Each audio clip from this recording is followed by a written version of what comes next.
নমস্কাৰ আপোনালোক সকলোকে পুনৰবাৰ স্বাগতম নস্মাই মজিদ বন্ধুসকল বলগতে চামক আজি 9টা গুৰুত্বপূৰ্ণ খবৰ। প্ৰথমটো খবৰ, মিয়াক লৈ মুখ্যমন্ত্ৰী হিমন্ত বিশ্ব শৰ্মাৰ পুনৰ বৃহৎ ঘোষণা। মুখ্যমন্ত্ৰীগৰাকীয়ে কয় যে মিয়া শব্দৰ অৰ্থ হৈছে সন্মানীয় আৰু যেতিয়ালৈকে মিয়া শব্দ সন্মানীয় হৈ থাকিব তেতিয়ালৈকে মই ব্যৱহাৰ কৰিম আৰু মুছলমানসকলক মিয়া কোৱাৰ কাৰণে মুছলমান সমাজে মোক মেডেল পিন্ধাব লাগে। এই মন্তব্য হিমন্ত বিশ্ব শৰ্মাৰ। মিয়া শব্দক লৈ মুখ্যমন্ত্ৰী হিমন্ত বিশ্ব শৰ্মাৰ পুনৰ ডাঙৰ মন্তব্য। মুখ্যমন্ত্ৰীগৰাকীয়ে কয় যে অসমত সন্মানীয় অৰ্থত ব্যৱহাৰ কৰা হয় মিয়া শব্দ। যেতিয়ালৈকে মিয়া শব্দ সন্মানীয় হৈ থাকিব তেতিয়ালৈকে ব্যৱহাৰ কৰিম। কোনোবাই বেয়া পালে ব্যৱহাৰ নকৰোঁ মিয়া শব্দ। মুছলমান সমাজে মোক মেডেল পিন্ধাব লাগে মিয়া কোৱাৰ কাৰণে। মুছলমানক ডাক্তৰ ইঞ্জিনিয়াৰ বনাবলৈ আমি মাদ্ৰাছা বন্ধ কৰিছোঁ।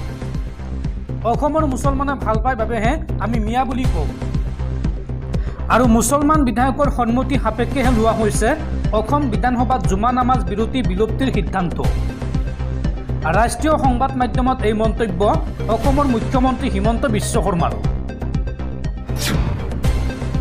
পৰৱৰ্তী খবৰ, সদৌ ছাত্ৰ সন্থাৰ গৰিমাক কালিমা সানিলে সাধাৰণ সম্পাদক শংকৰজ্যোতি বৰুৱাই আৰু শীঘ্ৰে আছুৰ সাধাৰণ সম্পাদকৰ পদ এৰিব লাগিব শংকৰজ্যোতি বৰুৱাই। আছুৰ সাধাৰণ সম্পাদক শংকৰজ্যোতি বৰুৱাক পদবীৰ পৰা অব্যাহতি ল'বলৈ হেঁচা সভাপতি আৰু মুখ্য উপদেষ্টাৰ।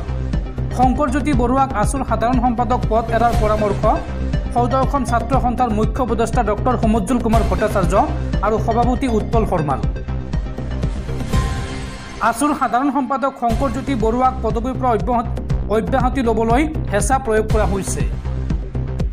শীঘ্ৰে আছুৰ সাধাৰণ সম্পাদকৰ পদ এৰিব লাগিব শংকৰজ্যোতি বৰুৱাই। আছুৰ মুখ্য উপদেষ্টা ডক্টৰ সমজ্জল কুমাৰ ভট্টাচাৰ্য আৰু উৎপল শৰ্মাৰ এই পৰামৰ্শ।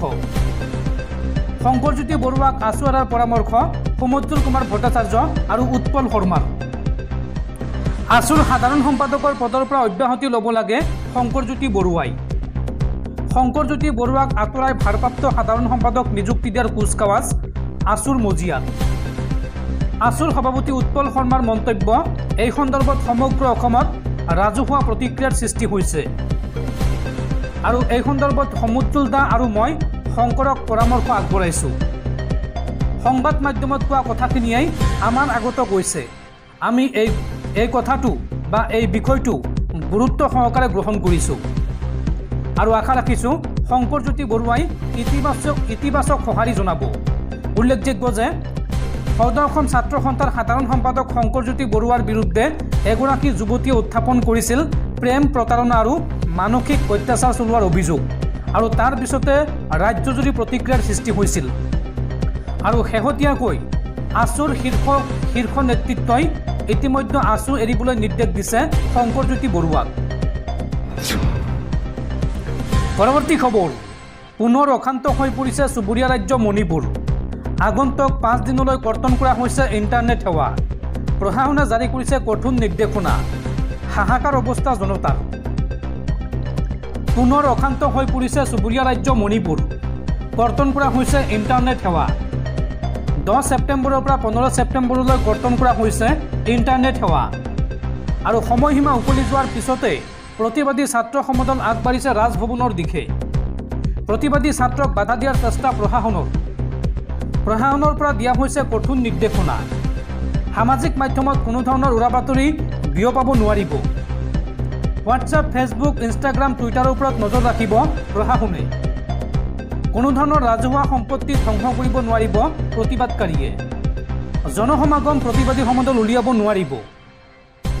পৰিস্থিতি অধিক ভয়াৱহ হোৱাৰ বাবে ঠায়ে ঠায়ে কৰ্তন কৰা হৈছে ইণ্টাৰনেট সেৱা। মুঠতে এক ভয়াৱহ পৰিস্থিতি বিৰাজ কৰিছে চুবুৰীয়া ৰাজ্য মণিপুৰত। দৰ্শকসকল আৰু বহুতো গুৰুত্বপূৰ্ণ খবৰ আছে। তাৰ আগতে আপোনাক জনাওঁ যে যদি আপুনি এতিয়ালৈকে এইটো ভিডিঅ'ত লাইক কৰা নাই তেন্তে এতিয়াই ভিডিঅ'টোত লাইক কৰি দিয়ক আৰু এনেকুৱা ধৰণৰ ভিডিঅ'সমূহ নিতৌ চাবলৈ চেনেলটো ছাবস্ক্ৰাইব কৰি কাষত থকা বেল আইকনটো প্ৰেছ কৰি ৰাখক। পৰৱৰ্তী খবৰ, এইবাৰ মুছলমানৰ বাবে বৃহৎ পদক্ষেপ গ্ৰহণ কৰিছে চন্দ্ৰবাবু নাইডুৱে। নিশ্চিত কৰিলে মুছলমানৰ সংৰক্ষণ আৰু লগতে শিক্ষাৰ্থী আৰু মহিলাৰ বাবে অভিলাষী আঁচনি গ্ৰহণ কৰিছে চন্দ্ৰবাবু নাইডুৱে। মুছলমানৰ বাবে কেইবাটাও বৃহৎ পদক্ষেপ গ্ৰহণ কৰিছে চন্দ্ৰবাবু নাইডুৱে। মুছলমানৰ বাবে গ্ৰহণ কৰিছে ইখনৰ পিছত সিখনকৈ বৃহৎ আঁচনি। মুছলমান মহিলাৰ বাবে আনিলে দুলহন আঁচনি। এই আঁচনিৰ অধীনত মুছলমান মহিলাক বিয়াৰ বাবে দিব 1 লাখকৈ টকা। অন্ধ্ৰপ্ৰদেশত মুছলমানৰ সংৰক্ষণ নিশ্চিত কৰিলে চন্দ্ৰবাবু নাইডুৱে। আৰু লগতে মুছলমান শিক্ষাৰ্থীক 15 লাখ টকা পৰ্যন্ত ৰাজসাহায্য দিব চন্দ্ৰবাবু নাইডুৱে। হায়দৰাবাদ আৰু বিজয়ৱাড়াত নিৰ্মাণ হ'ব হজ গৃহ। মুছলমান সংখ্যালঘুৰ কল্যাণ আৰু উন্নয়ন নিশ্চিত কৰিলে অন্ধ্ৰপ্ৰদেশত। আৰু ইতিমধ্যে হজযাত্ৰীসকলে লাভ কৰিলে আৰ্থিক সাহায্য। টিডিপিও সংখ্যালঘুৰ কল্যাণ নিশ্চিত কৰিব বুলি মন্তব্য চন্দ্ৰবাবু নাইডুৰ। মোদীৰ বাজেটত লাভ কৰা বৃহৎ পুঁজি সংখ্যালঘু কল্যাণৰ বাবে দিলে চন্দ্ৰবাবু নাইডুৱে। পৰৱৰ্তী খবৰ, ডুবাইৰ ৰাজকন্যা শ্বেইখা মাহৰা আল মাকটুমে মুকলি কৰিলে নতুন পাৰফিউম ডিভ'ৰ্চ। সামাজিক মাধ্যমত ফটো শ্বেয়াৰ কৰাৰ পাছতেই সৃষ্টি হৈছে তীব্ৰ বিতৰ্কৰ। উল্লেখযোগ্য যে বিগত জুলাই মাহত স্বামীৰ পৰা বিবাহ বিচ্ছেদৰ পাছতেই নতুন পাৰফিউম ডিভ'ৰ্চ মুকলি কৰিলে ডুবাইৰ ৰাজকন্যা শ্বেইখা মাহৰা আল মাকটুমে। ডুবাইৰ ৰাজকন্যা শ্বেইখা মাহৰা আল মাকটুমৰ ব্ৰেণ্ড মাহৰা M1 অধীনত মুকলি কৰা হৈছে এই ডিভ'ৰ্চ নামৰ নতুন পাৰফিউম। পৰৱৰ্তী খবৰ, বিজেপি বিধায়কৰ কথা মতে উঠা বহা কৰে অসম আৰক্ষী। পুলিচ অফিচাৰসকলক বিজেপি বিধায়কৰ কথা মতে উঠা বহা কৰে। দলীয় সভাত বিজেপি বিধায়কৰ এই বিস্ফোৰক মন্তব্য। আৰু এই সন্দৰ্ভত বিধায়ক জিতু গোস্বামীৰ ভাবুকি সম্বলিত ভিডিঅ'ক লৈ আৰক্ষী থানাত উপস্থিত ৰকিবুল হুছেইন। পুত্ৰৰ নিৰাপত্তা বিচাৰি এজাহাৰ দাখিল কংগ্ৰেছী সাংসদ ৰকিবুল হুছেইনৰ। বিজেপি বিধায়কৰ কথা মতে উঠা বহা কৰে নেকি আৰক্ষীয়ে? দলীয় সভাত দলীয় কৰ্মীৰ সন্মুখত বিজেপি বিধায়কৰ এই সন্দৰ্ভত বিস্ফোৰক মন্তব্য। পুলিচ অফিচাৰ মোৰ মতে চলে, আমাৰ মতে চলে পুলিচ। সাংসদ ৰকিবুল হুছেইনৰ পুত্ৰৰ প্ৰসংগ টানি আনি এই মন্তব্য বিধায়ক জিতু গোস্বামীৰ। চামগুৰিৰ আৰক্ষী বৰমপুৰৰ বিধায়কৰ কথা মতে উঠা বহা কৰে নেকি? জিতু গোস্বামীৰ বিস্ফোৰক মন্তব্য এতিয়া তোলপাল লগাইছে নগাঁৱত।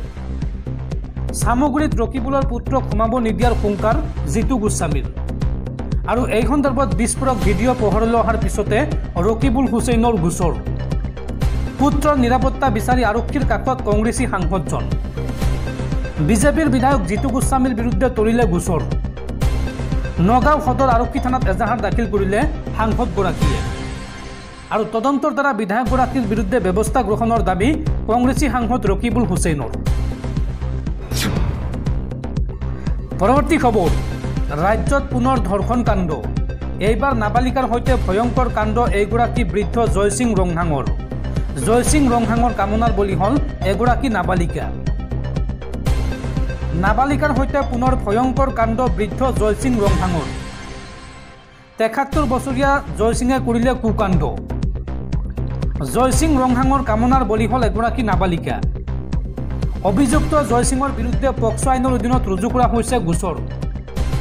আৰু আৰক্ষীয়ে গ্ৰেপ্তাৰ কৰিছে জয়সিং ৰংহাঙক। কাৰ্বি আংলঙৰ বৰছিং ৰংহাং গাঁৱত সংঘটিত হৈছে এই জঘন্য ঘটনা। পৰৱৰ্তী খবৰ, মোদী চৰকাৰৰ বিৰুদ্ধে পুনৰ ওলাই আহিব দেশৰ 50 লাখ মুছলমান। মোদী চৰকাৰে এইবাৰ দেখা পাব লাখ লাখ মুছলমানৰ শক্তি। ৱাকফৰ ভূমি সম্পত্তিত কেৱল মুছলমানৰ অধিকাৰ আছে। ভাৰতৰ মুছলমান লোকসকলক অন্যায় অত্যাচাৰ কৰি শোষণ কৰিব বিচাৰিছে মোদী চৰকাৰে। মোদী চৰকাৰৰ বিৰুদ্ধে পুনৰ মহাবিস্ফোৰণ মুছলমান নেতা ডক্টৰ জাকিৰ নাইকৰ। মোদী চৰকাৰৰ বিৰুদ্ধে এইবাৰ ওলাই আহিব দেশৰ 50 লাখ মুছলমান। মোদী চৰকাৰে দেখা পাব লাখ লাখ মুছলমানৰ শক্তি। মোদী চৰকাৰৰ বিৰুদ্ধে পুনৰ মহাবিস্ফোৰণ ডক্টৰ জাকিৰ নাইকৰ। ৱাকফ বিধায়কক লৈ আপত্তিজনক তথা বিস্ফোৰক মন্তব্য পলাতক মুছলমান নেতা জাকিৰ নাইকৰ। ৱাকফ বৰ্ডৰ সম্পত্তি কাৰো ৰাজহুৱা সম্পত্তি নহয়, এই মন্তব্য কৰিছে জাকিৰ নাইকে। লগতে কয় যে ৱাকফৰ ভূমি আৰু সম্পত্তিত কেৱল মুছলমান লোকৰহে অধিকাৰ আছে। ৱাকফৰ ভূমিত মুছলমানৰ বাহিৰে আন কোনো ধৰ্মৰ মানুহৰ কোনো অধিকাৰ নাই। সকলো মুছলমান একত্ৰিত হোৱাৰ সময় আহিছে। সকলো একত্ৰিত হওক। ভাৰতৰ মুছলমান লোকসকলক অন্যায় অত্যাচাৰ কৰি শোষণ কৰিব বিচাৰিছে মোদী চৰকাৰে। ৱাকফ বিধেয়ক গৃহীত হোৱাৰ লগে লগে মুছলমান লোকসকলে মছজিদ মাদ্ৰাছা হেৰুৱাব লাগিব। মোদী চৰকাৰৰ বিৰুদ্ধে 50 লাখ মুছলমানক একত্ৰিত কৰিব জাকিৰ নায়কে। ৱাকফ বিধেয়কৰ বিৰুদ্ধে একত্ৰিত হওক ভাৰতৰ 50 লাখ মুছলমান। মোদী চৰকাৰক মুছলমানৰ শক্তি দেখুৱাই দি হলঠেকত পেলাবলৈ আহ্বান জাকিৰ নায়কৰ। ৱাকফ বিধেয়ক কোনো কাৰণতে গ্ৰহণযোগ্য নহয়। ৱাকফৰ ভূমি আৰু সম্পত্তি ৰক্ষা কৰক। ৱাকফ বিধেয়ক প্ৰত্যাহাৰ কৰক। আল্লাই সকলোবোৰ চাই আছে আৰু আল্লাই তেওঁলোকক শাস্তি দিব। এই মন্তব্য ডক্টৰ জাকিৰ নায়কৰ। পৰৱৰ্তী খবৰ মুকলি কৰা হ'ল এপলৰ আইফোন 16 আৰু আইফোন 16 প্লাছ। জানি লোৱা হওক ফিচাৰ সহ ইয়াৰ দাম। বিশ্বৰ সৰ্ববৃহৎ প্ৰযুক্তি কোম্পানী এপলে মুকলি কৰিছে তেওঁলোকৰ আইফোন 16 আৰু আইফোন 16 প্লাছ। 10 ছেপ্টেম্বৰৰ পৰা এপলৰ ৱেবছাইট আৰু দিল্লী আৰু মুম্বাইৰ এপল ষ্ট'ৰৰ জৰিয়তে আইফোন 16 আৰু আইফোন 16 প্লাছৰ প্ৰি বুকিং কৰিব পাৰিব। এপলে আইফোন 16 আৰু আইফোন 16 প্লাছলৈ আনিছে এপল ইণ্টেলিজেন্স ফিচাৰ। আইফোন 16 আৰু 16 প্লাছত কেমেৰা কণ্ট্ৰল উপলব্ধ হ'ব। আইফোন 16 আৰু 16 প্লাছত থাকিব 16 MP আৰু 18 MP কেমেৰা। ইয়াৰ লগতে এই দুটা আইফোনতে থাকিব ইণ্টেলিজেন্স কণ্ট্ৰল কেমেৰা ফিচাৰ, যাৰ জৰিয়তে আপুনি ভাল ছবি ক্লিক কৰিব পাৰিব। আইফোন 16 আৰু আইফোন 16 প্লাছৰ দাম জানি লোৱা হওক। এইবাৰ এপলে ভাৰতীয় মুদ্ৰাত প্ৰায় ৬৭,০৮১ টকাত আইফোন 16 মুকলি কৰিছে আৰু প্ৰায় ৭৫,৪৭৪ টকাত উপলব্ধ হ'ব আইফোন 16 প্লাছ। পৰৱৰ্তী খবৰ 2027 চনৰ ভিতৰত বিশ্বৰ প্ৰথমগৰাকী ট্ৰিলিয়নাৰ হ'ব এলন মাস্ক।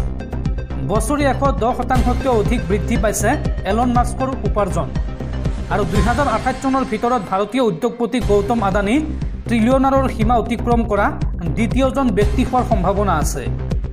শেহতীয়া সমীক্ষাত প্ৰকাশ পাইছে এই তথ্য।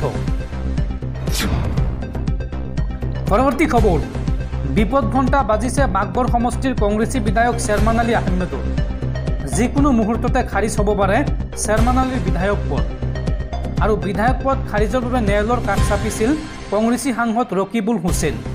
আৰু বিধায়ক পদ খাৰিজ নকৰাত অসম বিধানসভাৰ অধ্যক্ষ বিশ্বজিৎ দৈমাৰীলৈ জাননী প্ৰেৰণ গুৱাহাটী হাইকোৰ্টৰ।